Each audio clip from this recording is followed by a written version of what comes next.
감사드립니다.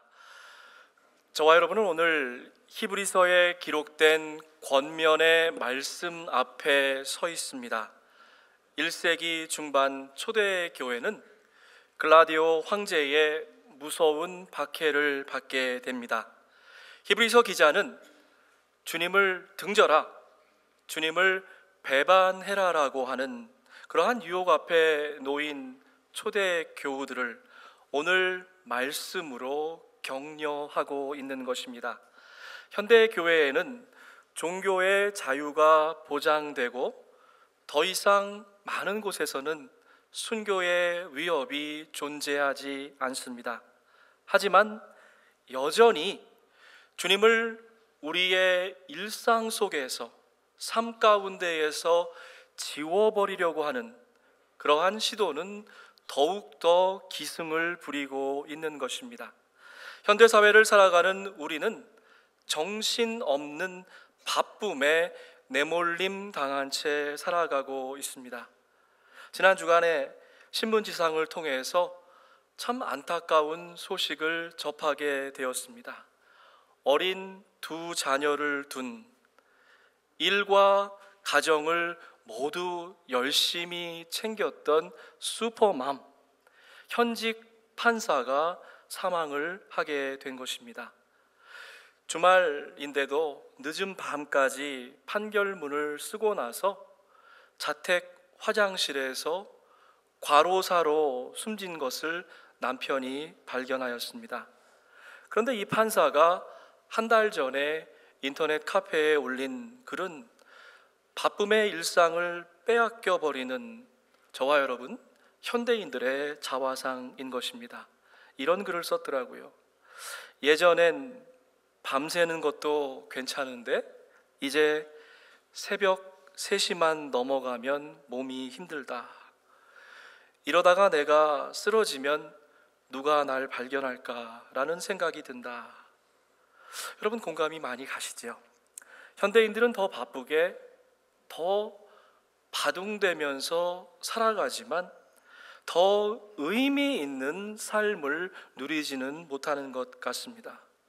과중한 업무의 노예로 전락해 버린 채 숨가쁜 하루하루를 허둥대며 살아가고 있습니다. 어찌 보면 목숨을 내놓으라고 하는 로마 황제의 핍박보다도 더 지독한 박해는 바로 바쁨이 아닐까, 분주함이 아닐까 이렇게 생각을 해봅니다. 박해와 핍박의 목적이 예수를 우리 가슴 속에서 지워버리는, 우리의 일상 가운데에서 예수의 흔적을 지워버리는 것이라고 하면 어찌 보면 가장 심한 그러한 박해는 바로 분주함이 아닐까 생각을 해봅니다. 자, 오늘 본문 말씀으로 함께 깊이 들어가 보십시다.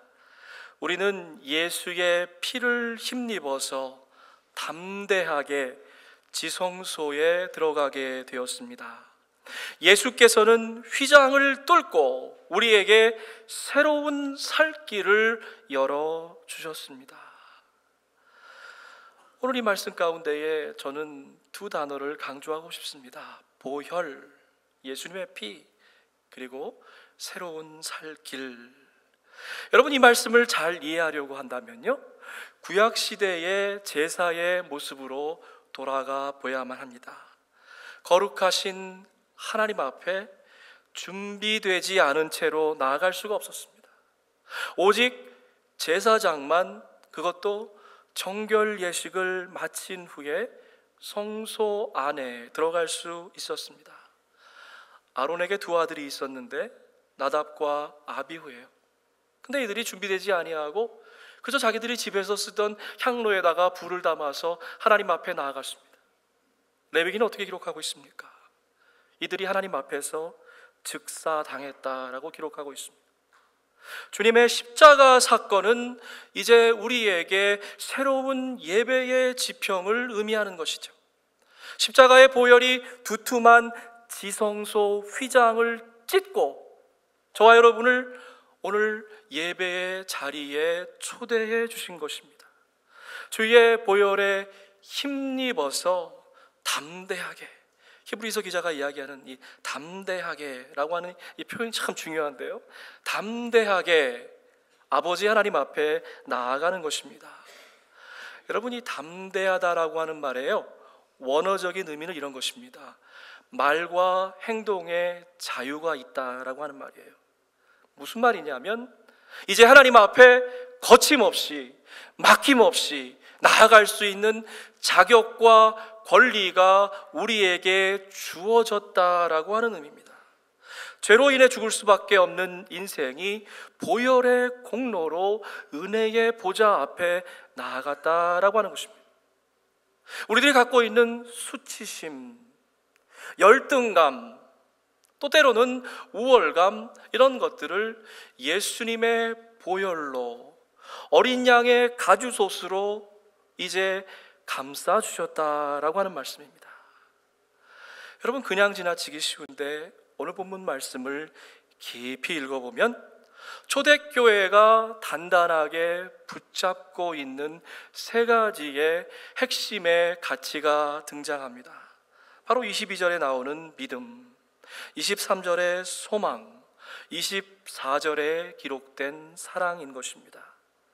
히브리서 기자는 이렇게 믿음, 소망, 사랑이라고 하는 세 가지의 키워드를 가지고 공동체를 권면하고 있는 것입니다. 서로 격려하십시오, 격려해라 라고 하는 것은 막연하게 격려하라는 그러한 말이 아니라 믿음, 소망, 사랑의 근거를 둔 아주 구체적인 권면을 하라고 하는 말씀입니다. 먼저 22절 말씀입니다. 첫 번째 믿음인데요, 우리는 확고한 믿음을 가지고 참된 마음으로 하나님께 나아가십시다. 여러분, 여기 기록된 확고한 믿음이 뭡니까? 우리가 이제 예수님의 보혈의 공로로 구원을 받았다고 하는 확신에 찬 믿음인 것입니다. 그렇습니다.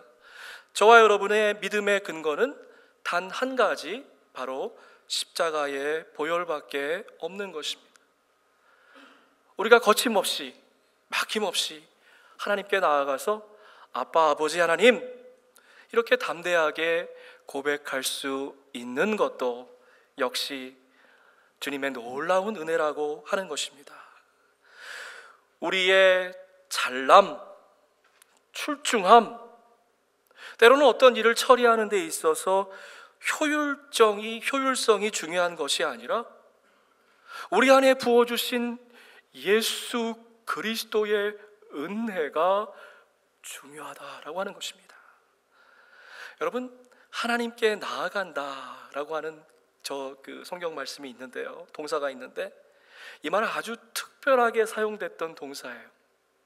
제사를 드릴 때에 하나님 앞에 섰다라고 하는 그러한 의미로 쓰이는 아주 특별한 동사인 것입니다.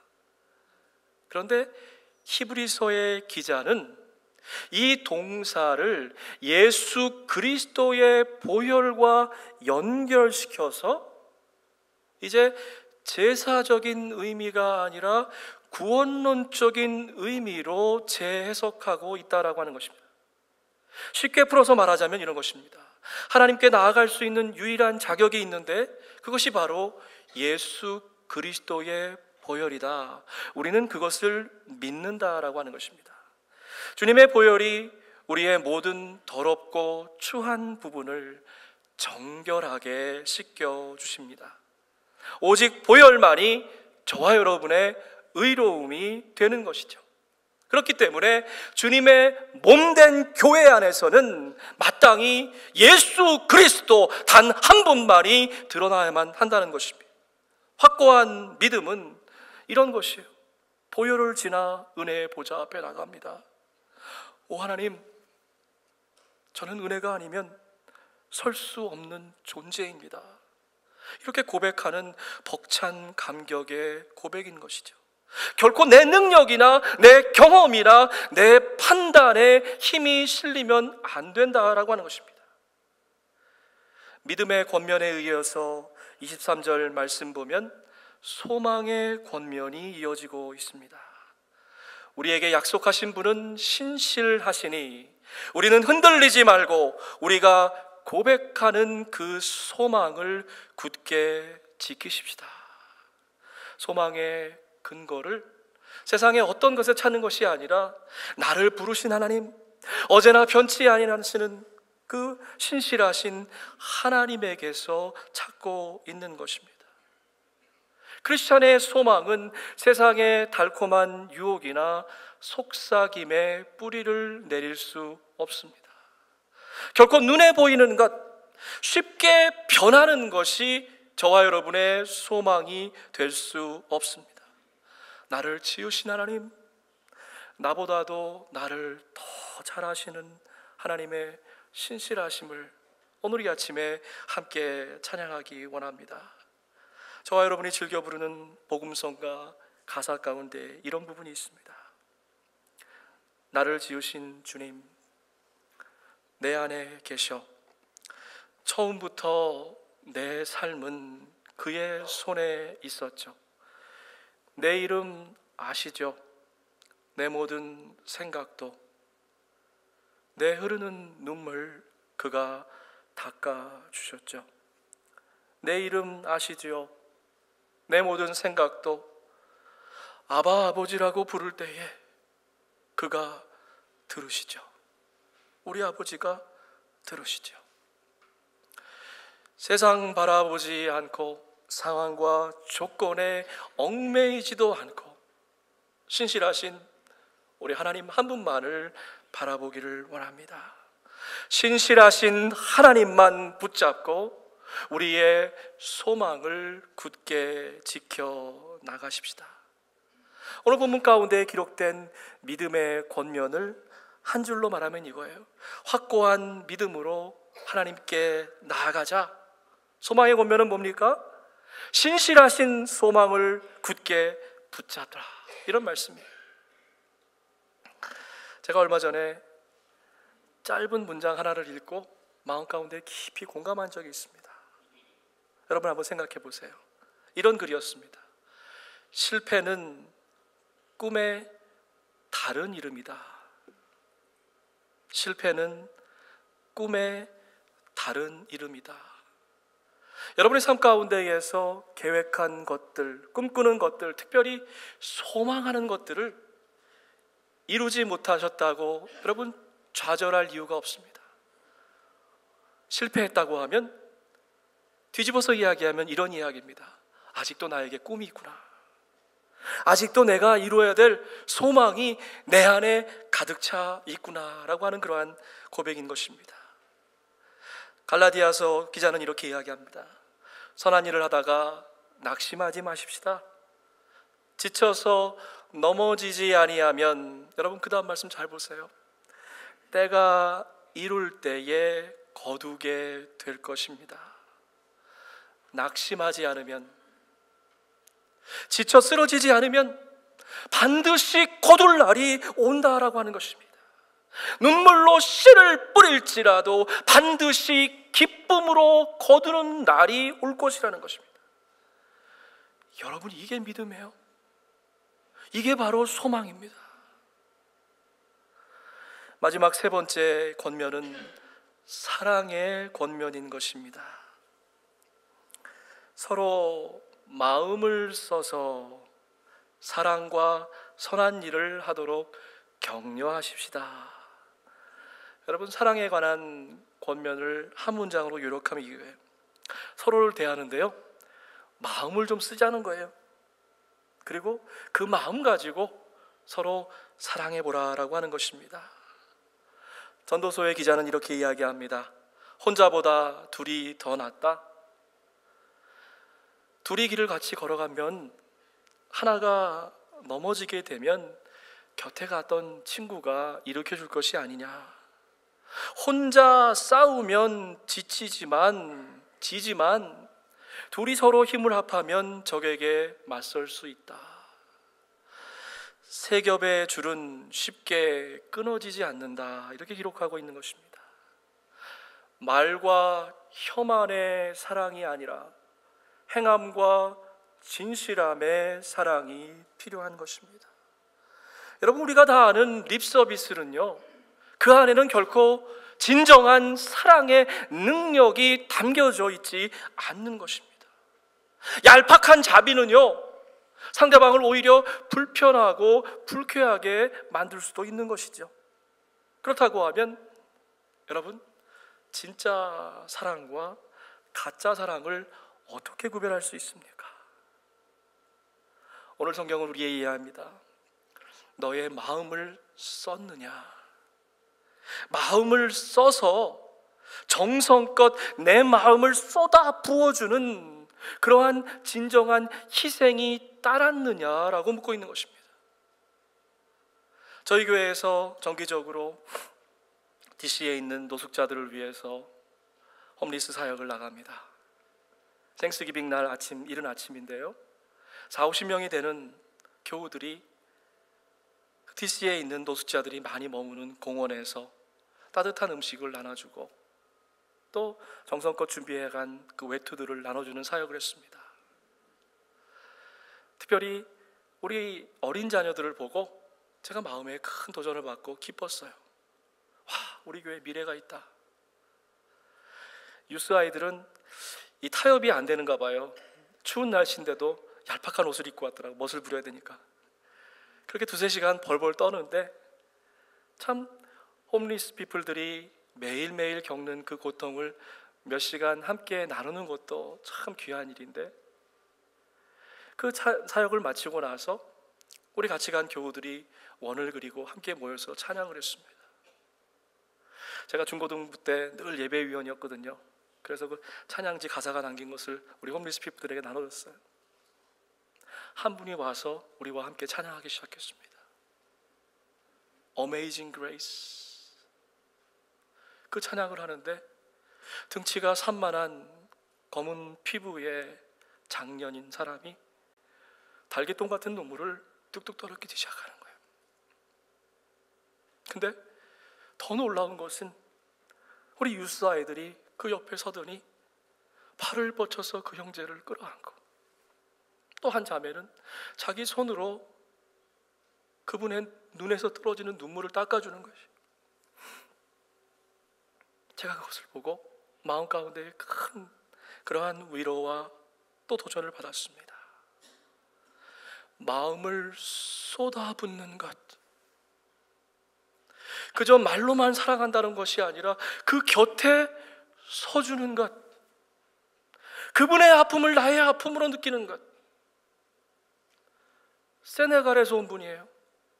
그날따라 날씨가 무척이나 추웠습니다.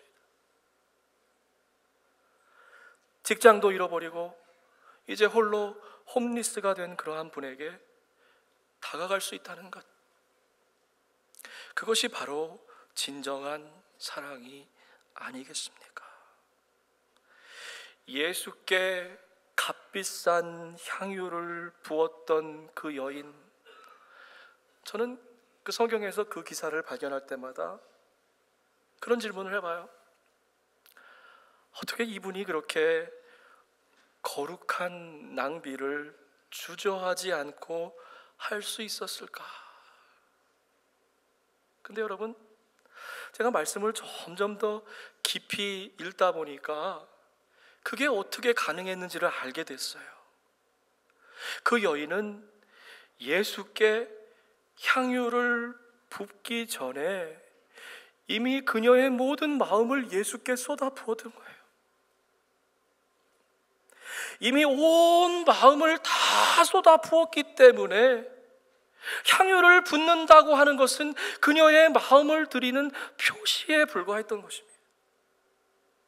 향유의 뚜껑을 열기 전에 그 여인의 마음은 이미 열려져 있었어요.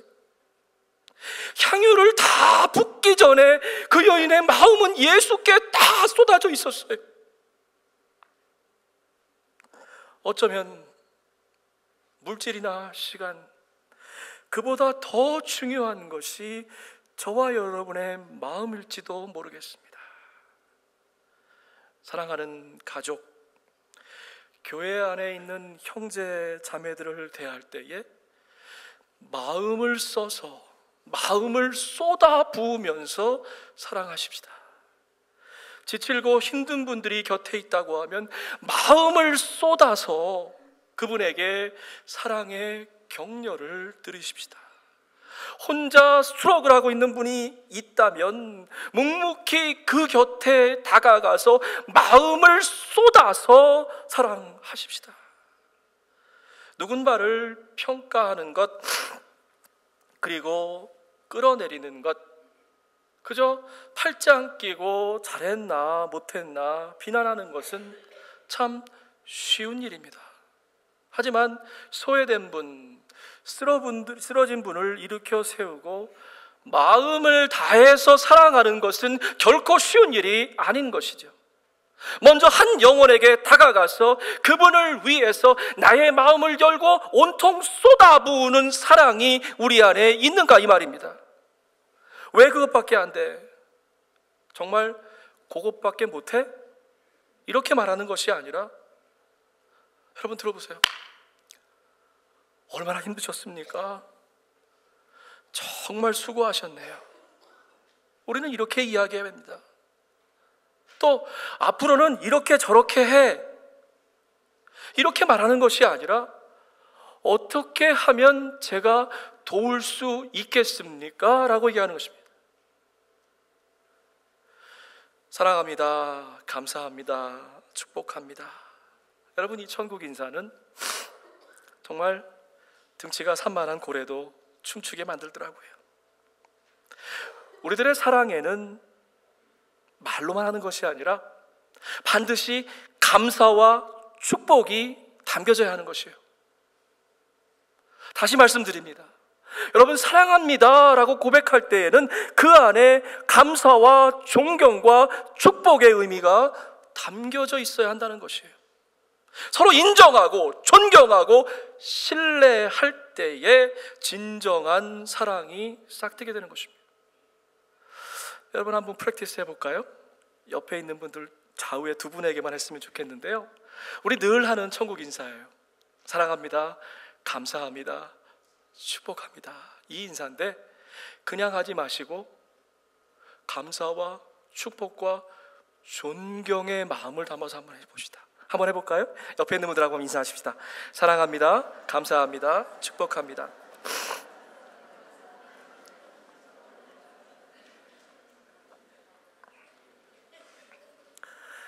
여러분, 히브리서 기자가 사랑과 소망, 믿음, 이 세 가지의 권면을 준 이유가 있어요. 여러분, 말씀이 얼마나 조직적으로 연결되어 있는지 모릅니다. 이 삼중 권명, 믿음과 소망과 사랑의 권면 뒤에 이어지는 25절 말씀 때문에 이 권면을 주신 것이에요. 모이기를 패하는 어떤 사람들의 습관처럼 우리 개역성경이 그렇게 되어 있는데요, 그 다음 말씀 뭐예요? 서로 격려하며 그날이 가까워 오는 것을 볼수록 더욱 힘써 모입시다. 이 구절을 가지고 쉽게 설교하는 것은 이겁니다. 현대교회에 많은 분들이 예배의 자리를 잃어버리고 이제 더 이상 헌신하지 않는다, 그렇기 때문에 더욱 힘써 모이자, 이런 말씀으로 해석하기 쉬워요. 그러나 이 말씀의 진정한 뜻은 이겁니다. 초대교회에도 순교의 위협 때문에 예수를 헌신짝처럼 내버리는 배교자들이 있었다는 거예요. 그들에게 믿음과 소망과 사랑의 권면을 주었는데 그래도 그것을 붙잡지 못하고 교회 공동체를 떠나는 사람이 있었다는 거예요. 뿐만이 아니라 자기들끼리 모여서 개인적인 모임을 만드는 그룹이 있었다고 하는 것입니다. 여러분, 대개 돌아가서 25절 이후에 26절부터 31절까지 이어지는 말씀, 오늘 읽진 않았지만 그 말씀을 한번 읽어보세요. 그러면 히브리서 기자의 그 권면이 점잖은 충고가 아니었다는 걸 알게 됩니다. 그것은 충고가 아니라 경고였어요. 공동체 안에서 주님을 짓밟고 성령을 모욕하면서 공동체를 분열시키는 자는 반드시 징벌을 받는다라고 말씀하는 것입니다. 지난 주일에 우리 건축 기공 예식과 함께 웨슬리홀 재건축이 첫 삽을 뜨게 되었습니다. 사탄이 제일 싫어하는 게 뭐예요? 주님의 몸된 교회를 세우는 일입니다.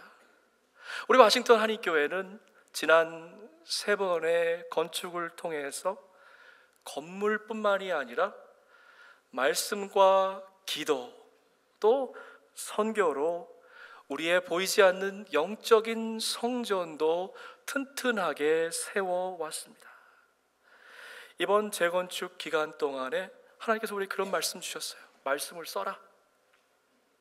전교우가 성경을 필사합니다. 여러분, 제가 퀴즈 하나 낼까요?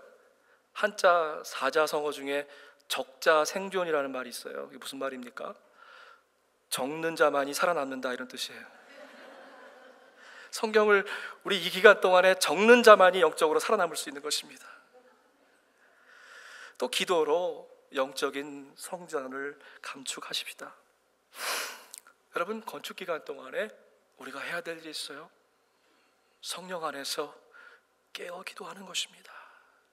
사탄은 우는 사자와 같이 우리에게 다가와서 특별히 온 교회 공동체가 하나가 되는 그것을 해치려고 하는 것이에요. 그것이 사탄의 최고의 목적인 것입니다. 지난 주간에 말씀을 준비하고 무릎 꿇고 기도하는 동안 하나님께서 제게 그런 감동을 주셨습니다. 건강이 허락되시는 분은 이번 주부터 시작해서 성전 건축을 마치고 하나님께 아름답게 봉헌해드리는 그 주까지 한 주에 한 끼씩 함께 금식기도 하십시다. 각자 여러분 한 주일에 편한 그 한 끼를 정하시고 우리 교회와 건축을 위해서 함께 기도해 주십시오. 계속 이어지는 히브리서 기자의 권면을 들으시기 바랍니다. 고난의 싸움을 많이 견뎌낸 그 다음 말씀 보세요. 그 처음 시절을 되새기십시오. 제가 여러분을 대할 때마다 또 우리 공동체를 위해서 기도할 때마다 감사한 게 하나 있어요. 그것은 우리 공동체가 이렇게 오늘날 아름답게 되기까지 수많은 믿음의 선배들의 헌신과 기도가 있었다라고 하는 것입니다. 여러분 옆에 있는 분들 한번 보세요. 그분들이 지금 이 자리에 계시기도 합니다. 또 어떤 분들은 이미 주님의 품에 안겨 계십니다. 돌이켜보면 지금보다도 훨씬 더 힘들고 정말 살아가기 위해서 발버둥치던 그 시간 가운데에도 우리 주님을 위해서 마음의 향유를 아끼지 아니하고 깨워드렸던 우리의 선배들이 계신 것이죠.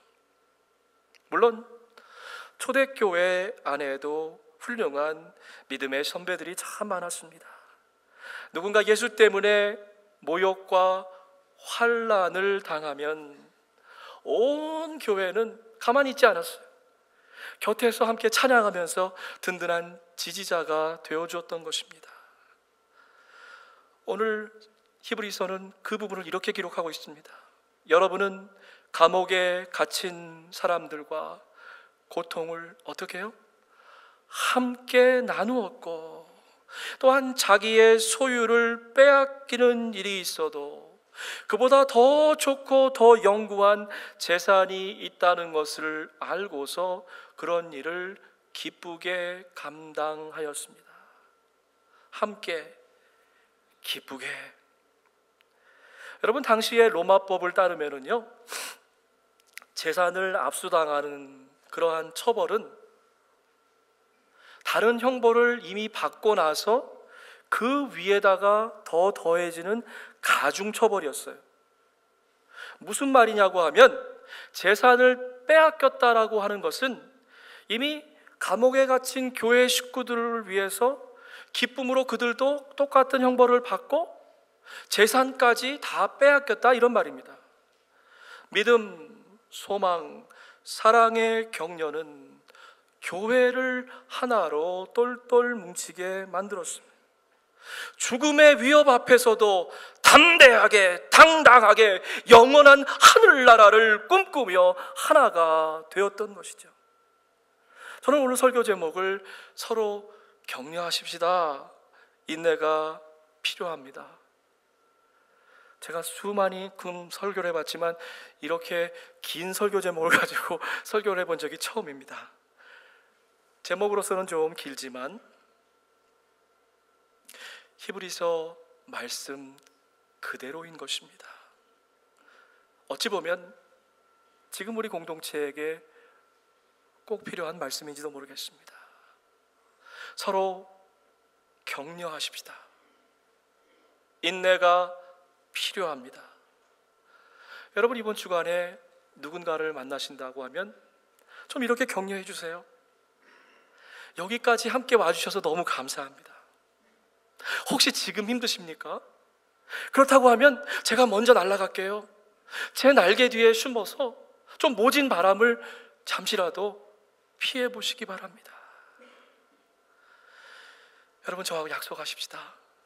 이번 한 주간 동안에 누군가에게 꼭 이렇게 따뜻한 위로와 격려의 한마디를 하십시다. 놀라운 일이 있어요. 격려와 사랑을 받는 그분뿐만이 아니라 격려를 전하는 저와 여러분도 놀라운 힘을 받게 된다는 거예요. 중요한 것이 있습니다.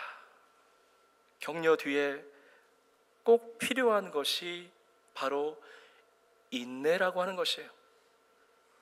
하룻밤 사이에 만리장성을 쌓지 못합니다. 저는 바닷가에 가면 그 물결에 쓸려오는 조약돌을 이렇게 은근히 바라보는 것을 좋아합니다. 작은 돌 위에 새겨진 그 멋진 그림, 어쩌면 그렇게 똑같은 게 하나도 없은지 몰라요. 근데 그 아름다운 한 폭의 그 수채화, 그 그림에 새겨진 조각화, 그거는 한나절 파도에 그려진 게 아니라는 것입니다. 수십 년, 수백 년 물이 들어오고 나가고 인생의 부침이 있고 기쁨과 슬픔이 아로 새겨져서 하나의 조약돌을 만든다라고 하는 것이죠.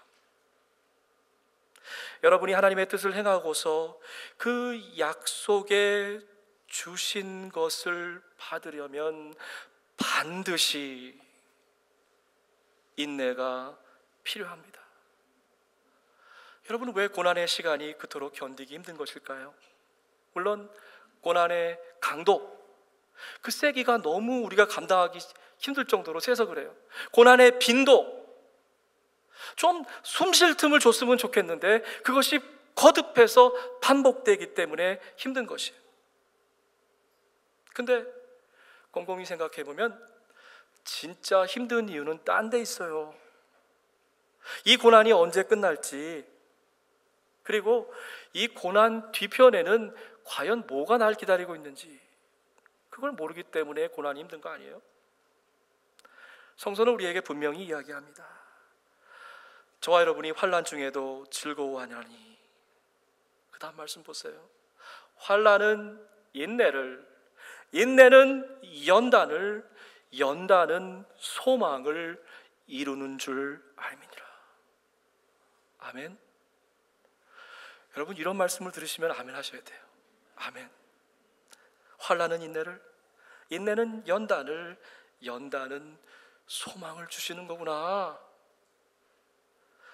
고난이라고 하는 것은 인내와 연단이라고 하는 창문을 통해서 소망 가운데로 나갈 수 있는 지름길이라는 것입니다. 세상 것 붙잡지 말고 하늘을 향해서 이제 좀 눈을 높이 들어라 라고 하는 말씀이죠. 우리가 늘 잘 알고 있는 믿음의 장이라고 하는 히브리서 11장에는 위대한 믿음의 선배들의 이야기가 나옵니다. 그리고 나서 곧바로 12장에 가장 위대한 믿음을 소개하고 있어요. 그게 바로 예수 그리스도입니다. 믿음의 주여 온전케 하시는 주를 바라보라. 그는 자기 앞에 놓여 있는 기쁨을 내다보고서, 보이지 않는 그 기쁨을 내다보고서 부끄러움을 마음에 두지 아니하시고, 그 다음 말씀 보세요. 소망이 어떻게 이루어지는가? 그 다음 말씀 보세요. 십자가를 참으셨습니다. 인내하란 말이죠. 여러분, 한자로 참을 인자 어떻게 써요? 네? 우리 파워포인트 한번 좀 보시기 바랍니다. 칼하고 마음이 들었어요. 무슨 말입니까? 참는다라고 하는 것은, 인내라고 하는 것은 칼로 마음을 도려내는 아픔이 있어야 된다는 거예요. 쉬운 일이 아니죠. 칼로 마음을 도려낼 정도로 그 아픔을 내가 감당하면서 인내해야 된다는 것입니다. 말씀을 마무리합니다. 마음을 쏟아내며 사랑합시다. 마음을 베어내면서 참아냅시다. 인내합시다. 서로 격려하십시다. 인내가 필요합니다. 주 안에서 서로 격려하고 또 참아주는 그런 복된 한 주가 되기를 주의 이름으로 축복해 드립니다. 아멘. 함께 기도합시다.